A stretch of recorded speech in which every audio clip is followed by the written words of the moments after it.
Good afternoon, everybody, and welcome to Cyrsiau Carlam Cymru. Welcome to the second geography session, led again this evening by Miss Delor Davies. Prynhawn da, good afternoon. My name is Miss Delor Davies, and welcome to the second session of the Cwrs Carlam catch-up sessions for A-level geography. Today's session will focus on a core unit of the A-level geography, which is Unit 3, the water cycle. So what will we cover today? It would be impossible to cover the entire water cycle unit in a 40-minute session.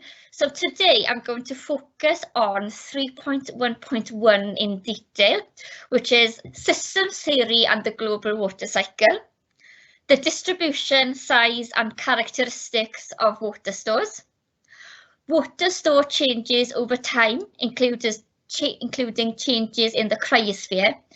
And if there's time, I'm going to touch briefly on 3.1.4, which is excess runoff within the water cycle, and 3.1.5, which is deficit in the water cycle, if there's time. Firstly, I would like to look at the water cycle as a system. What is a system? A system is a set of interrelated components working together. A system consists of inputs, outputs, flows, and stores. There are two types of systems, open or closed system. The global water cycle is a closed system because there are no external inputs into the system. For example, the volume of water that we have is finite and constant. No water is new water. It's all been recycled previously. Stores are naturally forming reservoirs of water. On a global scale, they include the oceans, lake, and ice caps.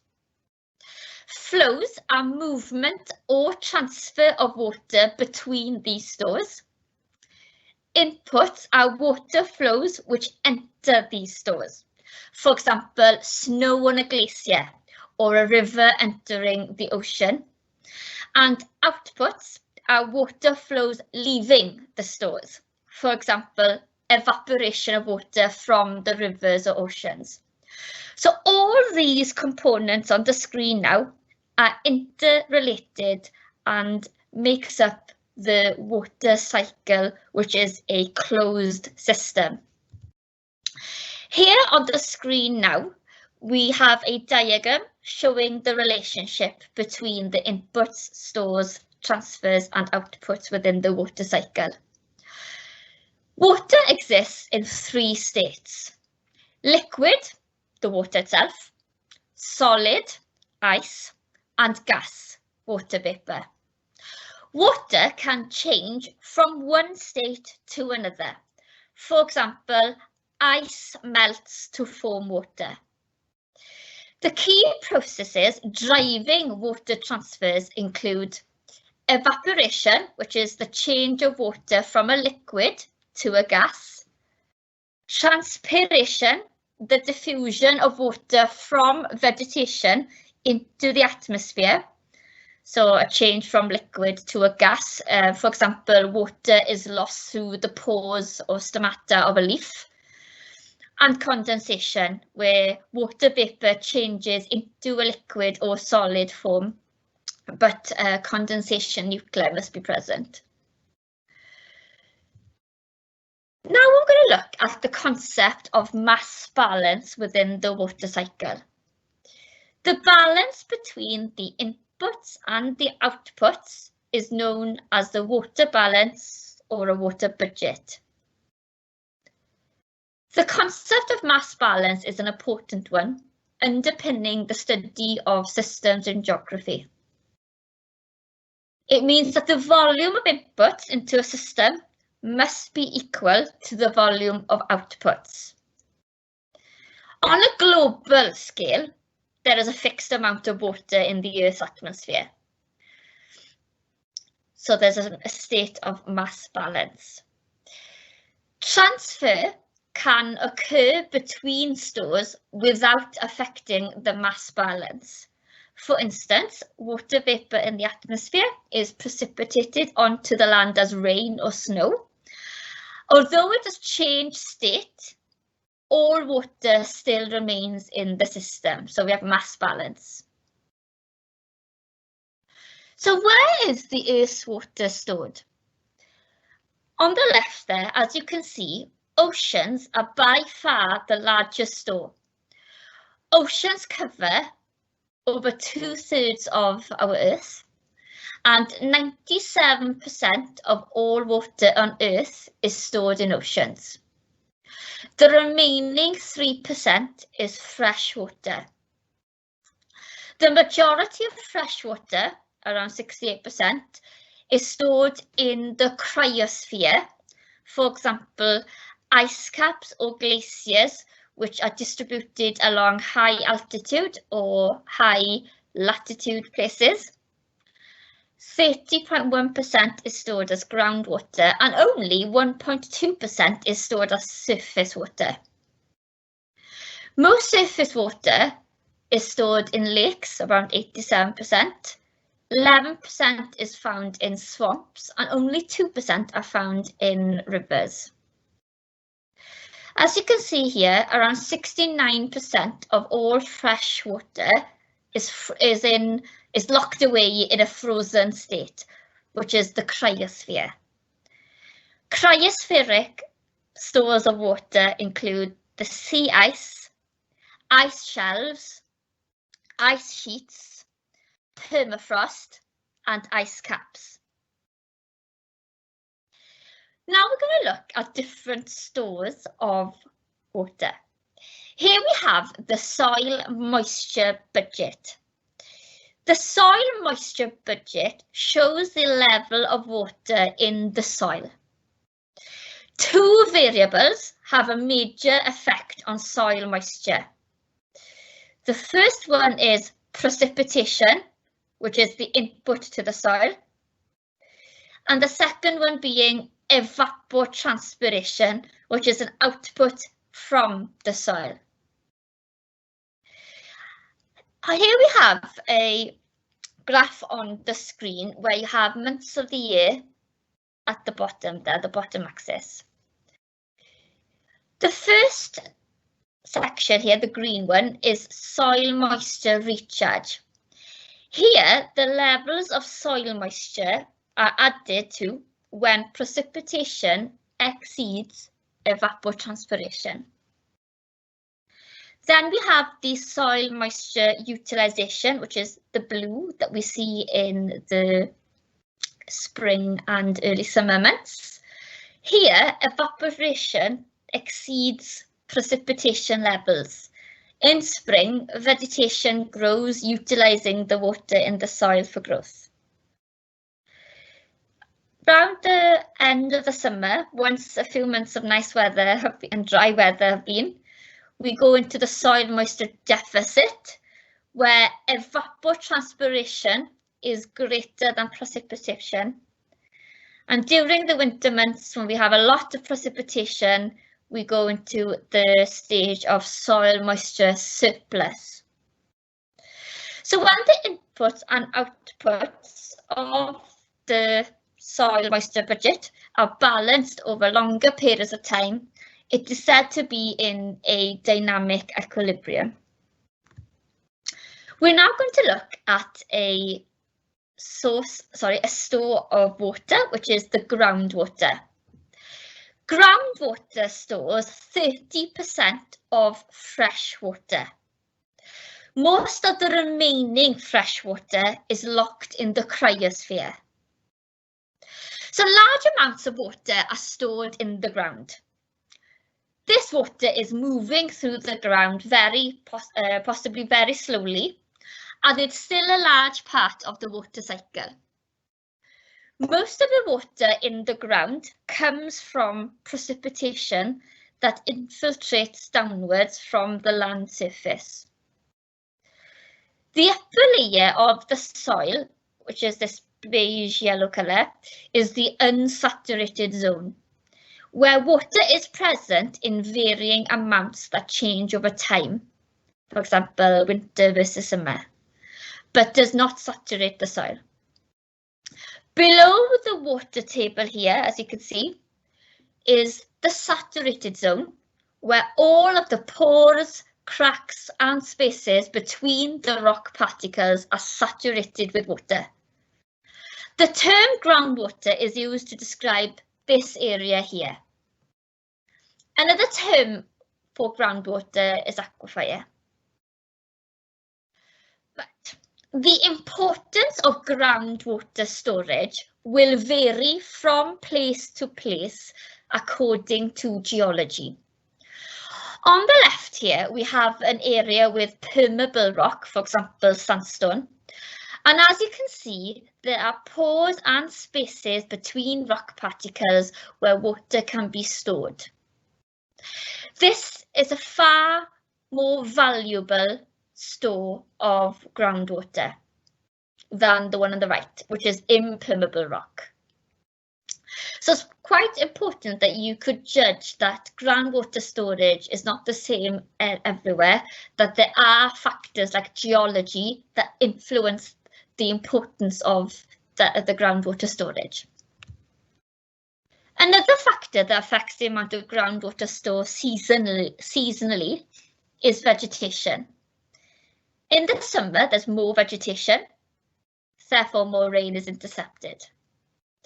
Temperatures are also higher, which encourages evapotranspiration. This means that the soil moisture budget will decrease in summer and go into a deficit. And vice versa, when in the winter, when it's colder, there's less evapotranspiration, less vegetation, more rainfall, so the water budget will be in a surplus. Now I'd like to look at the changes to the cryosphere store over varying timescales. Firstly, I want to look at really long-term changes over millennia. Throughout time, we have bounced back and forth between glacial and interglacial stages. We are currently in an interglacial stage, the last ice age having ended 11,700 years ago. So during past glacial periods, ice accumulation increased. That word accumulation is important there. And the cryosphere grew in size. So the cryosphere as a water storage store increased during glacial periods. During interglacial periods, the cryosphere shrinks and the ocean store grows. This is due to higher temperatures and an increased rate of ice ablation. So that's the changes to the cryosphere over millennia. Here we have annual fluctuations to cryosphere storage. Seasonal variation in ice accumulation and ablation brings cyclical fluctuations in water flows and storage in glaciated regions such as the Tibetan Plateau. So during winter months, accumulation will increase, causing an advance in glaciers. So as you can see in the right here, the top, where it's at its highest, during winter, snow will be added to the top of the glacier and the glacier will advance downwards. But during the summer months, we will see the glaciers retreat once more. Winter advance, however, does not occur at the same rate as it once was due to climate change in global climate. So the equilibrium line, this red line here that we can see, indicates where winter accumulation and summer ablation is equal. But like I just said earlier, But due to climate change, we are seeing this equilibrium line being moved further up the mountain because temperatures are rising and more ablation is happening. So if the balance between ablation in summer and accumulation in winter is balanced, it is said to be in a steady state equilibrium. Equilibrium is a specialized geographical concept in A-level geography. This is the type of terminology you'll want to be writing in your exam answers. So as you can see here, during autumn, winter, accumulation, positive balance when accumulation is greater than ablation. And during summer, we have a negative balance because accumulation is less than ablation. Future cryospheric water stores are expected to undergo a permanent reduction in size on account of anthropogenic, which is man-made, climate change. So this is projected to impact water transfer processes globally. Major water transfer from land to ocean would follow if the Greenland and Antarctic ice sheets were to melt. So there's a shift in storage from cryosphere to the ocean. And if the Antarctic ice sheet melts, sea level will rise by 60 meters. However, this would take thousands of years. So here we have infographic of the Greenland ice sheet, and it's a 3 kilometer deep ice sheet, so it's a lot of water locked away there in store. And if this melt, it could increase the sea level by 7 meters. Now, here we are going to look at the case study, which is the Aral Sea in Central Asia, near Uzbekistan and Kazakhstan. And this is a water balance which is greatly affected by human activity. So until the 1960s, the most significant factors affecting the water balance of the Aral Sea were the rates of river inflow and water loss through evaporation, which formerly took out each year about the same amount of water that the rivers brought in. Okay, so the Aral Sea is an inland sea, the 4th largest in the world. Its input were the rivers.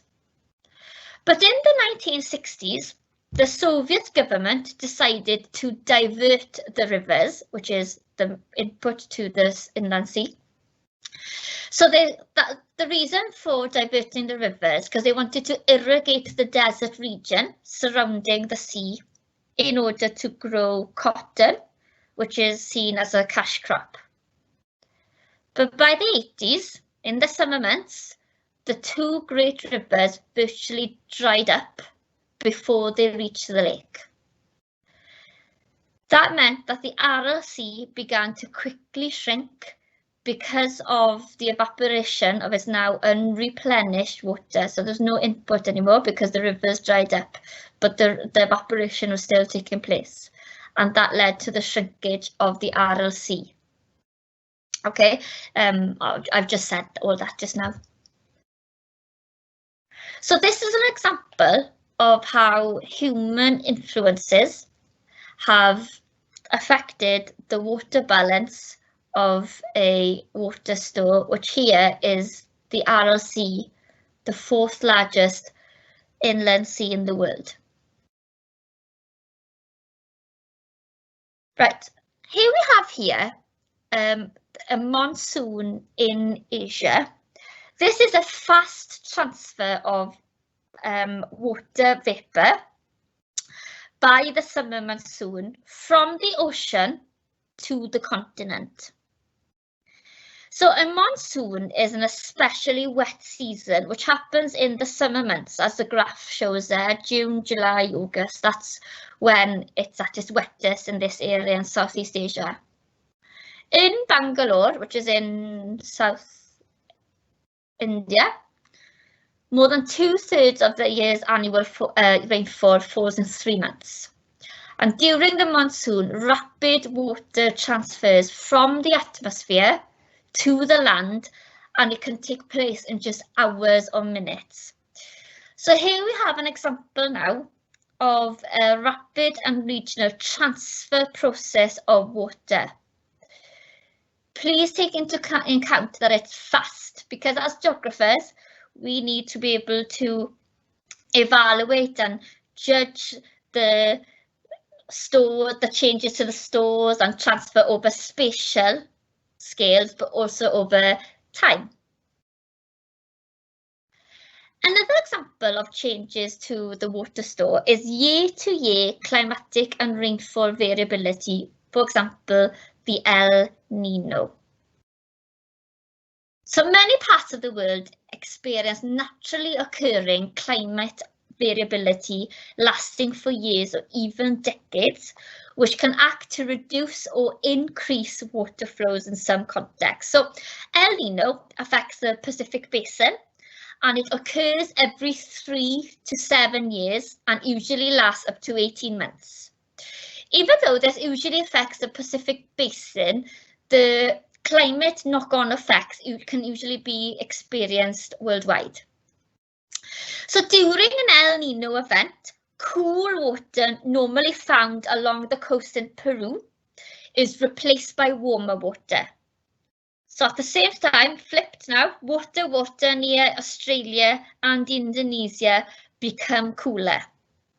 So because we have warm water, we have more evaporation, which leads to more condensation to form clouds, which bring heavy rain. So that's why South America usually has heavy rain that causes quite severe flooding.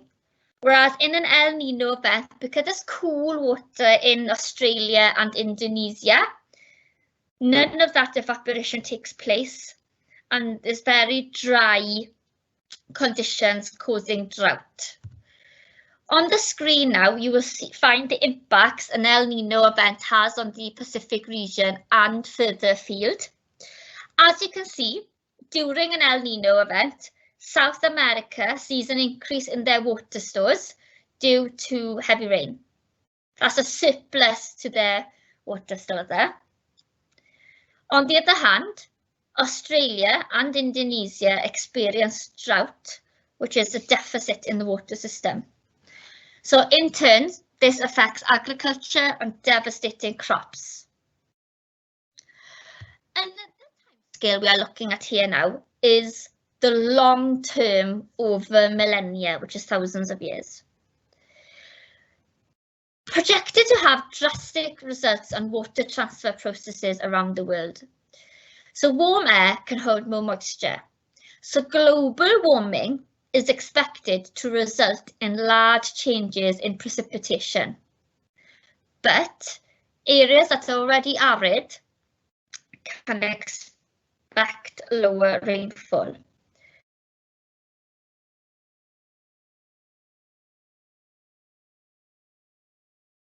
I do apologise, but what's been produced already will be up on the website for you,